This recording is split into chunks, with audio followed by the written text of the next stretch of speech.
sebentar lagi para pemain timnas kita bakal kembali beraksi di Asian Cup U23 Indonesia lawan Uzbekistan yang sebelumnya kita pernah ketemu di Asian Games yang terakhir kita kalah lawan Uzbekistan dengan skor 2-0.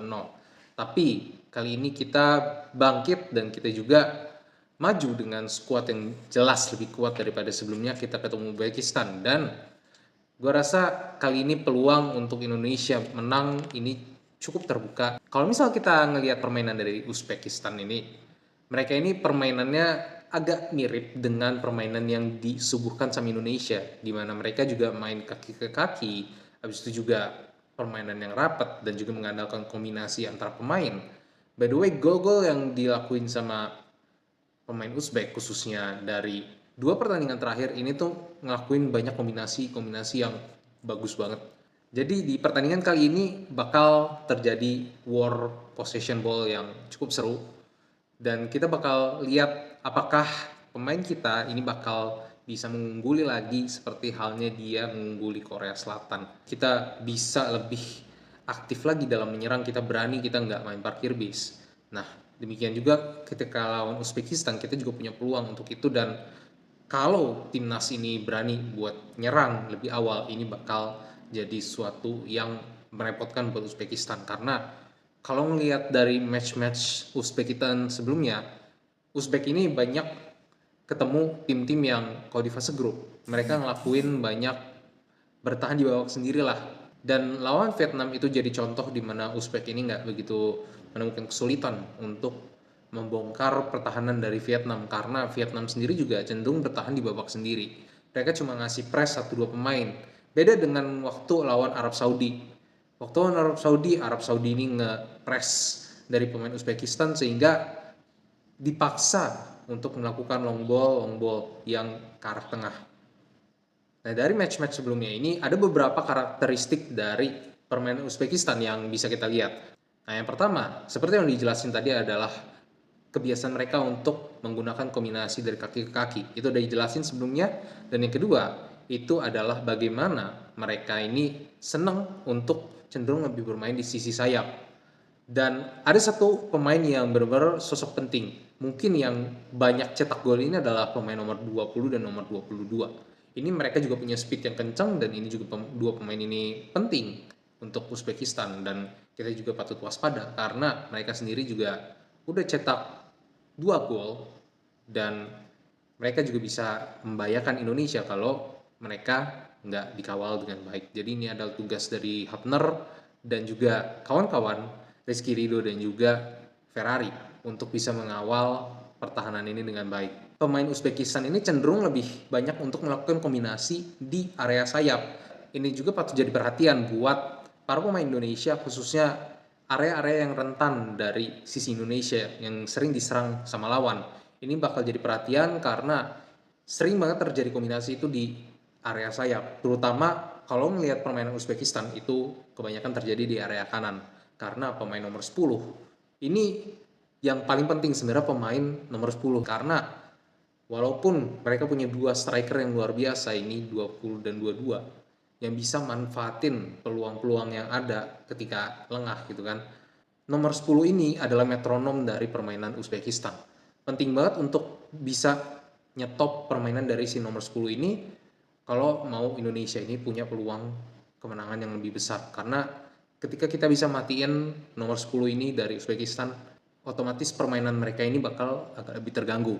Dan satu lagi dari pemain nomor 10 ini yang benar-benar yang bikin dia itu berbahaya adalah trupas-trupasnya. Jadi para pemain kita ini harus waspada sama trupas-trupas yang dimiliki sama terutama pemain nomor 10 ini.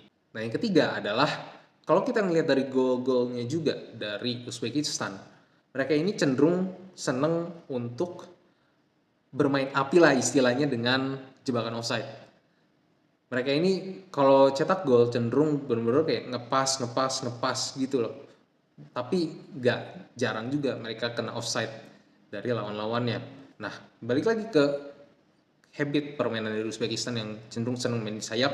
Di satu sisi, ini juga bakal jadi sesuatu yang patut diwaspadai. Tapi di satu sisi kembali, nah Indonesia ini juga diuntungkan. Karena kita punya pemain kayak Pratama Arhan yang bisa lemparan jarak jauh.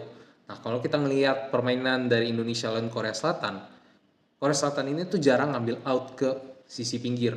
Karena mereka tahu kita punya Pratama Arhan. Kalau misalnya setengah area lapangan mereka aja mereka buang bola out, itu bakal jadi hal yang merugikan juga buat Korea Selatan. Karena lemparan Arhan ini tuh bisa sampai jauhnya tuh setengah lapangan. Mereka sendiri juga bisa kita lawan itu tuh di area tengah, di mana kita ini juga punya keunggulan dengan Nathan Joaon dan juga dari segi Marcelino. Ini juga penting banget, ditambah juga Ivar Jenner. Intinya ketiga pemain ini bakal sangat krusial untuk kemenangan dari Indonesia ini berduel di lini tengah. Kalau Indonesia ini bisa menguasai lini tengah, ini bakal jadi area yang bagus banget buat Indonesia. Dan Indonesia, kalau ngeliat striker-strikernya kita, nggak ada rival strike, ini juga nggak terlalu jadi masalah. Tapi kita juga punya Ramadan Sananta juga yang bisa diplot sebagai striker tengah untuk menghadapi lawan-lawan di Uzbekistan.